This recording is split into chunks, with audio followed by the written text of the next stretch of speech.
Welcome to Man Does Tech, where I solve the problems you didn't even know you had.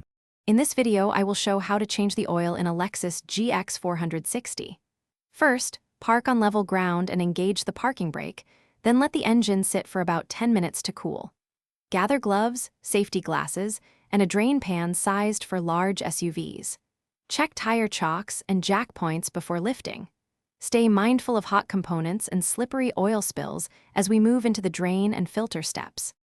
Warm the engine just enough to make the oil flow, about a few minutes, then secure a drain pan under the sump.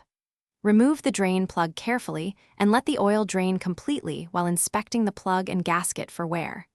Locate the oil filter and use a filter wrench to remove it, then lubricate the new filter gasket and hand tighten the replacement. Be tidy to avoid spills and prepare for proper disposal. If this video is helping, please subscribe and like so I can keep making clear, hands-on guides. Quick recommendation.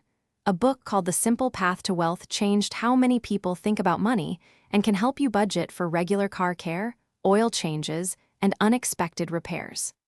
Check the description for the link and other deals to support the channel, and now let's get back to the video.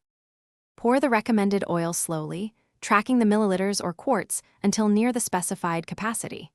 Start the engine for a short moment to circulate oil, then shut it off and wait 2 to 3 minutes before checking the dipstick for an accurate level.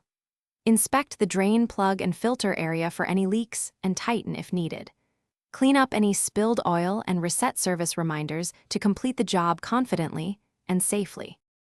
Thanks for watching. If you found this helpful, don't forget to like and subscribe.